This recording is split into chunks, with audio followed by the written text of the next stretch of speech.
It's You Had to Ask, the show where I answer your questions. And as you can tell, this week I am not in my familiar setting of the living room. I am in the laundry room at my desk, shooting this on the webcam.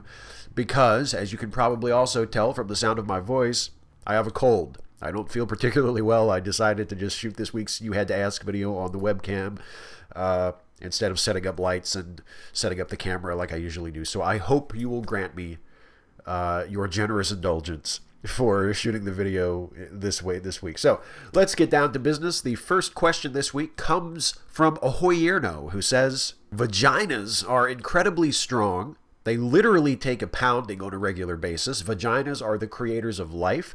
Vaginas are beautiful. Vaginas are one of the most wanted things on earth. Vaginas are much better at giving pleasure than penises. Vaginas are objectively awesome in so many ways. So to me, the word mangina can only be a compliment. I'm trying to get into the heads of people using that word as an insult. Do you have any ideas? Do these people see vaginas as something to avoid? I've been thinking about this, but I just don't get it. What's wrong with vaginas? It's a schoolyard taunt, and it should be taken as such. At least that's how I take it. Whenever someone calls me a mangina and I think, oh wow, they're serious. Just getting some random asshole on Twitter or in a comment to a video calling me a mangina, like, to me that means I've already won.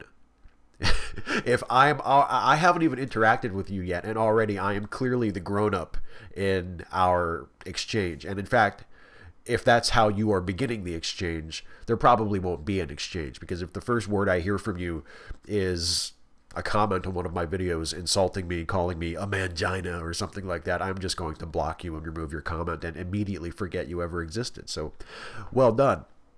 But yeah, it's another version of using the feminine as something that ought to be insulting to a man, that femininity is beneath masculinity. So that's why people, they would say, oh, so-and-so throws like a girl, as though that's an insult. Or if you call a man a bitch, that's supposed to be really demeaning and emasculating, because, oh, you're saying he's a woman and no one wants to be a woman. Being a woman is bad.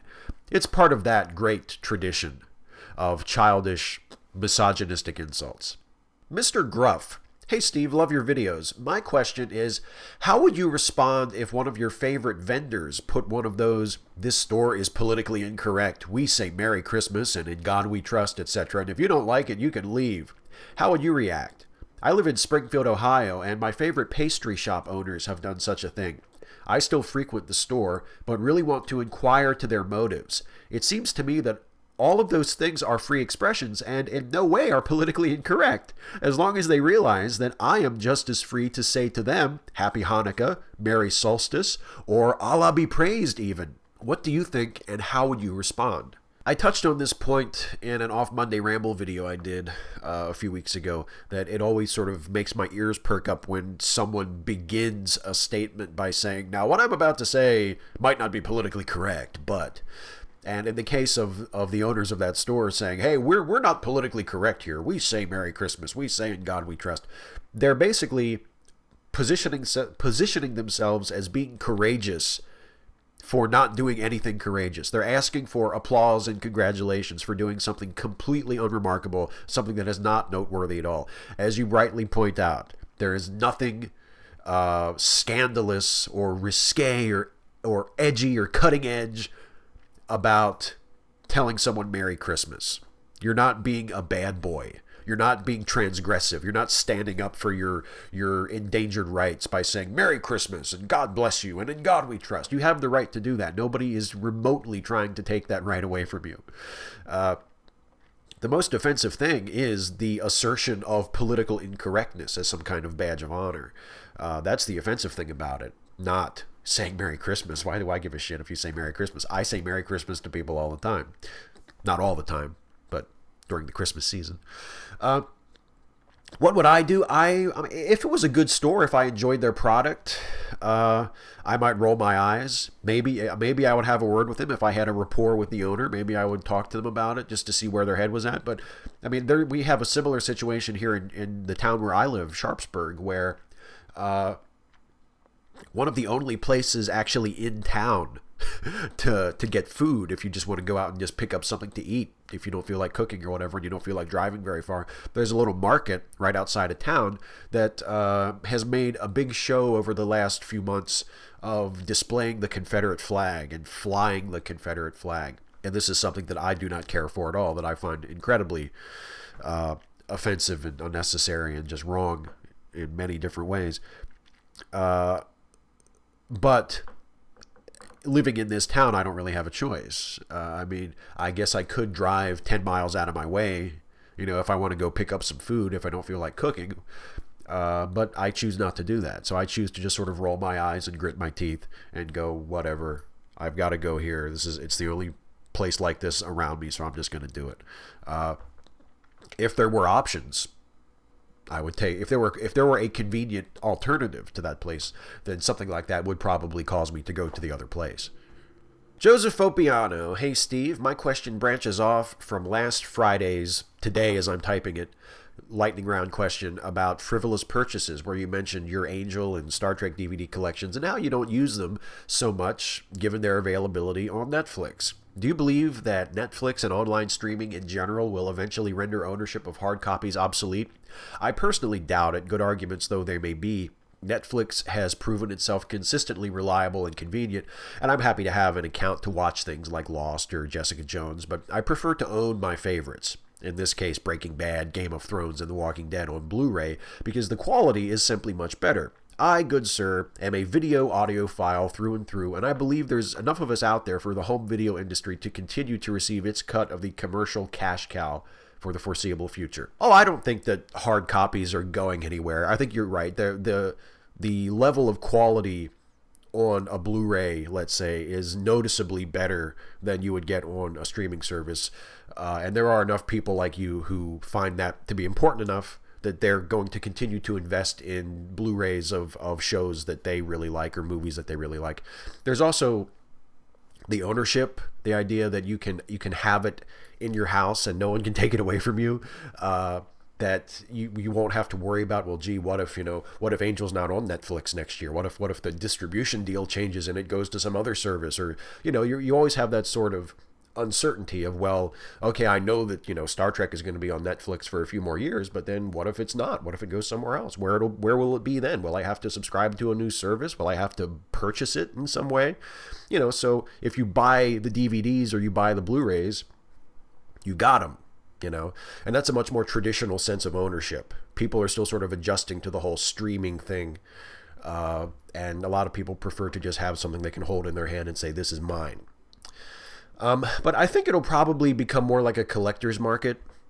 The more we go on into the future, the more streaming becomes more widely available. More people start using things like Netflix and Hulu and Amazon Video and all these other services that are popping up. Once that becomes even more the norm than it already is, I think you'll see people buying Blu-rays, and Blu-rays will still be made and will still be marketed, but they'll be marketed more to a niche market of people like audiophiles and videophiles who want the highest quality product, or who want to have something that they can keep in a library of their own in their home, whereas the primary way of consuming content at home will become the streaming services. Liam Daniels. Hey Steve, I've had a little problem lately. The holiday season is now in full swing with Black Friday and all. I saw a video of a woman grabbing a box from a child's hands and grew very pessimistic about our society. How have we become so damn consumeristic and gullible to let retailers draw us in like moths to a flame with these sales? Also, how can we end this cycle of buy, buy, buy? Thanks, Liam. Breaking the cycle will not be easy because we've become so conditioned to it. Many of us have. My sister-in-law has a tradition where she goes out, she gets up super early Black Friday and goes out shopping with, a couple of her aunts and cousins. Like it's like a family thing. They go out and they do that every year. And of course it's about the shopping, but the shopping has also been folded into this family tradition that they all do. They all get up super early. They all meet. They all go out and brave the crowds on Black Friday and do their Christmas shopping. So, it's become a part of our society for many of us. It's become just a part of what we do during the holidays. And it'll be difficult to to break us of that. I think pointing out how unfair it is to the employees could help. I think pointing out that for you to go out and buy that big screen TV at half off at 5 a.m. on Friday morning, you are requiring someone to get up even earlier and go open the store and go stock the shelves and go work there all day and face those, teeming throngs of people who are surging into the store. And yeah, maybe they're getting holiday pay, but they're still probably not being paid all that much. And some of them probably aren't being paid anything extra at all. So I think pointing that out can help. As for the video of a woman, taking a box from a child, that actually reminds me of the opposite version of that story. When I was a kid, one of the things I wanted for Christmas, I guess when I was maybe five or six, something like that, I wanted a battle cat, which was like a He-Man action figure. I loved He-Man. I love He-Man to this day. He-Man is actually something that I do own on DVD, to follow up, call back to Joe's question from earlier. I was a huge He-Man fan at the time, and I wanted Battle Cat. Battle Cat was kind of a hard to find item that year. So my mom went out Christmas shopping, and I found this out after Christmas. She didn't tell me about it at the time. Would have spoiled the surprise. But my mom went out shopping for Christmas presents, after Thanksgiving, and she found Battle Cat, and she got hers. I guess she got there before the rush, and she had hers, and she saw some like a mother and a child were trying to get through, a crowd of people to get into the aisle because the kid wanted Battle Cat too, I guess. And the mother was not, she was not able to make it through. She wasn't going to get there in time, I guess, to get Battle Cat. So my mom got an extra Battle Cat, because she could tell, I guess, from overhearing the kid talking, that that's what he wanted and that's what the mother was trying to get.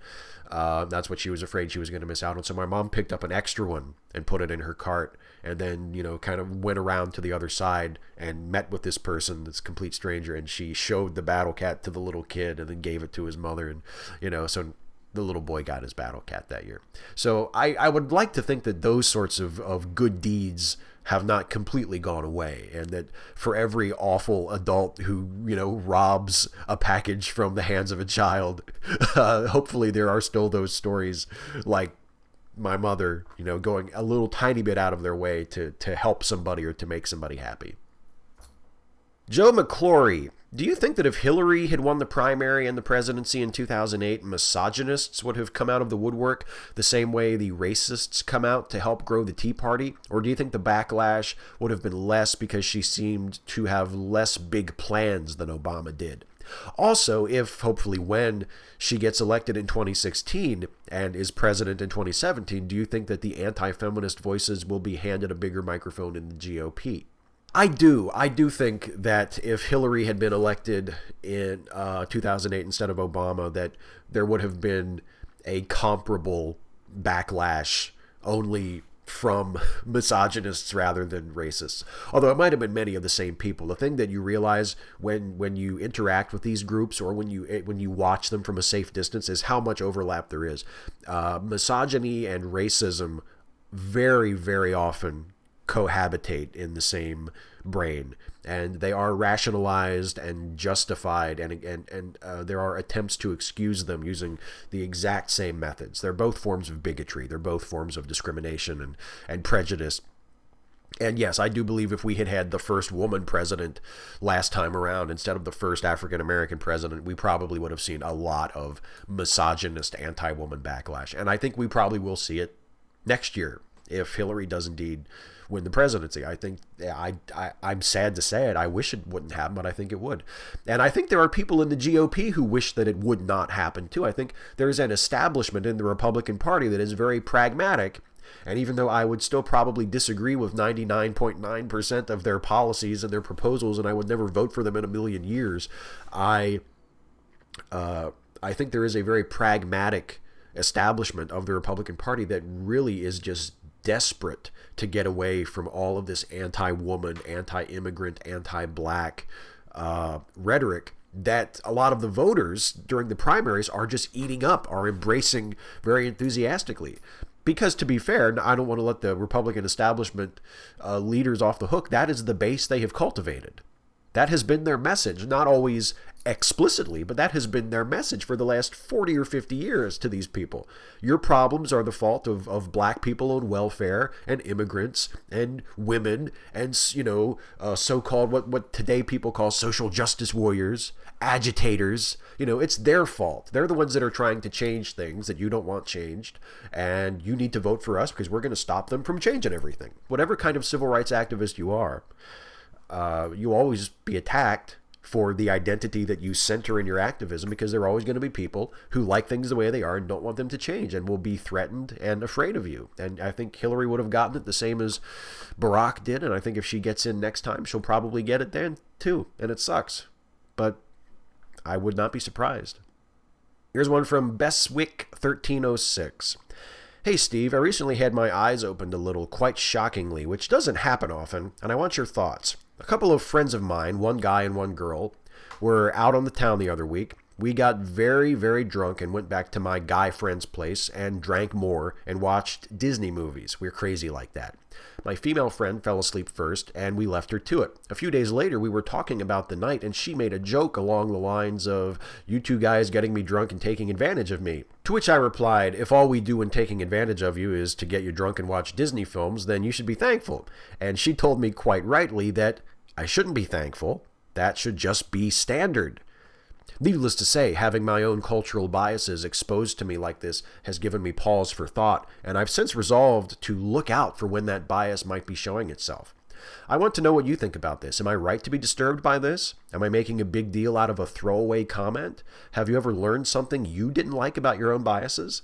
Certainly I have. Of course I have. I think, and you're right to be concerned about it, and you're right to look out for it. I think that's how people grow. That's how people become better people. I think it's very mature of you and very insightful to be able to recognize that maybe there's a blind spot that you have. Maybe there's a bias that you have that you could be more mindful of in the future. I think good for you. I think that's exactly how you should respond in these sorts of situations. It doesn't mean you are a bad person. It means you are a good person because you want to be better. You listened to your friend. You were made aware of something you weren't aware of before. You thought, "Holy shit, I never thought about that before. I wonder what that sounds like to her."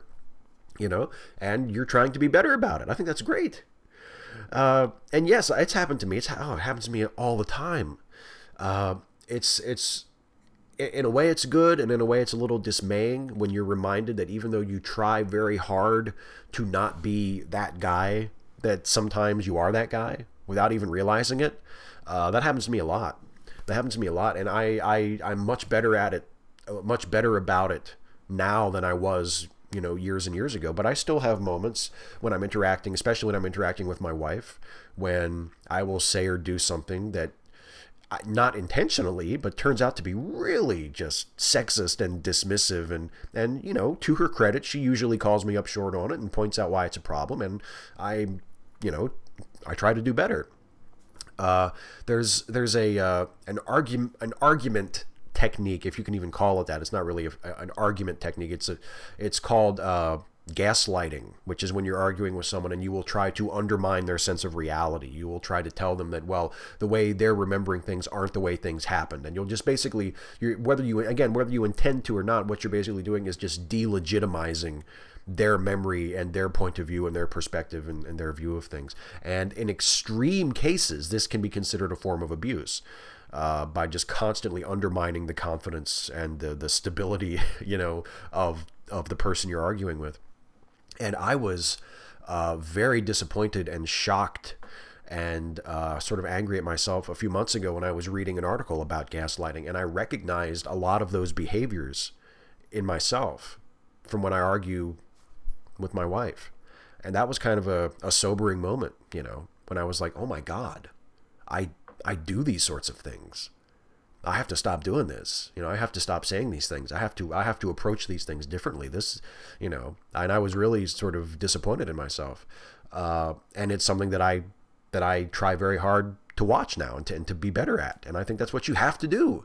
Unless you are under the impression that you were born a perfect person or that you're just fine the way you are. And if you could just freeze yourself and your social and mental and emotional development right now, and you'd be perfect for the rest of your life. Unless you think you can do that, then you need to take these opportunities where your biases are revealed to you and your shortcomings are revealed to you, and these things you are doing that you didn't even realize you were doing that may be harming people, or at least making you look like a dick. You know, you need to take these opportunities and seize them, and go about trying to change yourself in a positive way and become a better person. And it sounds like that's what you're trying to do, and I applaud you for that.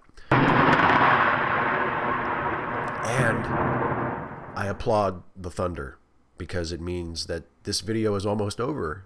Because all that's left now is the lightning round. Rapid fire questions, glib and adequate answers. The Insane Pumpkin Carver. Steve, what do you think a possible Ben Carson presidency could mean for America's grain storage capacity? Well, it would make our grain storage capacity just go through the roof. It would triple or quadruple in a few years, I'm sure, because not only would he go about building all those pyramids that we would need to store the grain, but I assume Carson, as a conservative Republican, would do everything he could to cut off foreign aid, which means we wouldn't be shipping grain out to foreign countries anymore, so we'd have a lot more grain to store. So from both ends, it would be a vastly increased grain capacity. Casey Farrell. Lately, I've been watching a lot of old Jim Cornette videos on YouTube. He's one of the coolest people in the wrestling world and is also an atheist and a lefty. What are your thoughts on the man with the tennis racket? Oh, Jim Cornette is one of my favorite people. He's one of my favorite people in the pro wrestling business, and just one of my favorite people in general. I mean, he had a rant that you can find on YouTube that you've probably watched, Casey, where it's from a few years ago, and he was going off on Republicans, trying to stall the agenda of President Obama, and he just goes off on this amazing, profane, yet incredibly articulate rant about how full of shit the Republicans are and how fucked up it is that they're, trying to fuck with this new president who's trying to do something different and trying to fix things that they had a huge hand in screwing up in the first place. And it's just epic. It's amazing. And yeah, Jim Cornette he's one of my favorite people. I love him. I love his podcast. Zooble Sticks, lightning round. Mr. Shives, sir, answer me this truthfully.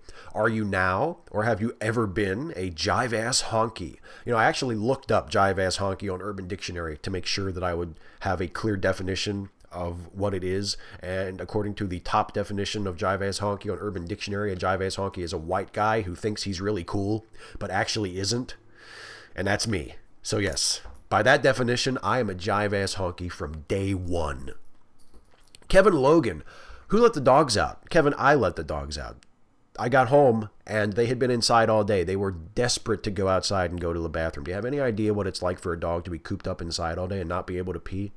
I let the dogs out, and I do it again. Jesper Lawman, is this the real life? Is this just fantasy? Open your eyes, look up to the skies and see. Conference report. Thoughts on YouTube Red? Well, my thoughts on YouTube Red are positive at the moment because it's more revenue for me. I have an additional source of income from YouTube Red. It's not, I don't know how much it'll be. I guess if I had more views, if once my channel continues to grow a little bit bigger, I'll probably get more revenue from it. But as it is, I have a nice little, a nice new item in my Google Analytics that says YouTube Red income. So it's nice. I'm not complaining at all. Radical Bacon, what are you thankful for? Well, at the moment, I'm thankful for NyQuil, and I'm thankful for the internet, because this morning when I got out of bed after having a terrible night's sleep because my sinuses were clogged all night, I could get up and come and sit in front of this very computer and look up methods for clearing your sinuses, and a couple of them that I found actually work, so I'm thankful for that. I'm thankful for the little things when I'm sick. Futurama Comic Boy. The mainstream media has finally started calling Trump a fascist. We've all been asking, when will the Trump bubble burst? And it's impossible to be sure, but do you think the media and GOP polled supporters will turn on Trump? We're going to have to just wait till the primaries. I think a lot of us were sort of thinking that the Trump wave would break over the summer, but it didn't. So I think we're going to just have to wait and see what happens in the primaries. My bet is that someone else, probably Rubio or Bush, even though Bush has been an incredibly tepid and underwhelming candidate, one of the more attractive establishment candidates will overtake Trump and will end up getting the nomination. And the only reason I say that is because that's what has happened every single time before. I just don't think. Trump is like the Pat Buchanan of this race. I mean, he's much more successful and much more of a leader in the polls than Buchanan ever was when he would run for president. I'm thinking specifically of 1992. But it's the same sort of appeal, you know.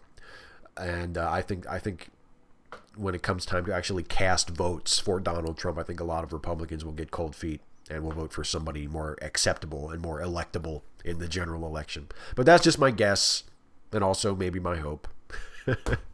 Oh, that's it for the questions. That's it for the lightning round. Before I get out of here, I want to do a shout out, because just because I feel like shit doesn't mean that someone doesn't deserve a shout out. And the shout out this week goes to a channel that actually has a lot more subs than people that I give shout outs to usually do. This channel I just checked this morning is up over 40,000 subs, getting close to 50,000. But I wanted to give a shout out to this channel now while I still have the chance, before she surpasses me, because I'm sure she's going to very shortly, because she has an excellent channel. I am talking about the YouTube channel of the amazing Kat Blaque. This is a channel that I just discovered for myself a few months ago, and I was like, I liked it so much, I was kind of angry that I didn't find out about it before. I posted on Facebook, why didn't y'all tell me about Kat Blaque? Because she is just awesome. Really great production value, a great personality, great on camera, incredibly funny and articulate and insightful. If you are interested in hearing someone talk about trans issues or gender issues in general, race issues, Kat Blaque is definitely someone that is worth paying attention to. She's a contributor to Everyday Feminism, in addition to her own YouTube channel, and her Everyday Feminism videos are also posted on her own personal channel. She is just awesome in every possible way, and I could not recommend her highly enough. And I wanted to make sure I snuck in a shout out for her, so I could just publicly state that Kat Blaque is awesome, and I am completely just amazed by her. And if any of you have never heard of her and want to go check her out, I would highly recommend it. And there you go. I gave her a shout out before she ends up doubling and tripling up on my subscriber count, which I am sure is going to happen eventually, and she definitely deserves it. So get in there and subscribe to Kat Blaque. She's awesome. Speaking of awesome things, have I told you about the Lemme Listen podcasts lately? It feels like it's been about a week since I did that, so let me tell you about them some more. The Lemme Listen podcasts are a series of podcasts created by the great Jason Harding, a.k.a. Jason with a D, a.k.a. the brilliant creator and performer behind Opinionville, which is another YouTube channel that you should be subscribed to, because Opinionville is awesome. But Jason does these podcasts. There's Lemme Finish, which he co-hosts with Finite Atticus. There's American Monsters, which is a hilarious improv comedy podcast with some sort of supernatural cryptozoological content in it. It feels a lot like a combination of Twin Peaks and Coast to Coast AM is how I always describe it. And it's really funny and really great. And then, of course, there is Late Seating, which is a movie review podcast that Jason and I do together. And we review old movies, classic movies. We give them a fresh look. We talk about them. We make fun of them. We summarize them. And then we discuss whether or not this movie really deserves, in our opinion, to be considered a classic film. You can go check out our most recent episode right now, where we review Independence Day. And next week, you'll be able to listen to our new episode, which I predict, based on the film that we're going to do, is going to be either our most loved or most hated episode ever, just based on the movie that we're doing. I won't tell you what that is. I'll save it for a surprise. And I'll tell you about it next week when it actually goes up. But you can listen to Late Seating, all of the past episodes. You can listen to all of the Lemme Listen podcasts by going to LemmeListenPodcasts.com. And I highly recommend that you do. They're all awesome, but I particularly am fond of Late Seating because I'm in that. So check those out. That's it. Thanks for watching, everybody. Don't forget to leave a comment on this video asking me your question for next time. You can ask me anything about anything. Nothing is too serious. Nothing is too silly. I will answer as many of your questions as I possibly can in the next video. So until the next video, take care, everybody. Me again. Hey folks, before I go chug some Theraflu and die, I just wanted to say that I hope you enjoyed this video, and if you did, I would ask that you please like it and share it, and subscribe to this YouTube channel if you're not subbed already. Also, please consider helping me to make more videos like this by becoming a supporter of this channel through Patreon. You can go to patreon.com/Steve Shives to become a patron. Thanks for watching. See you next time.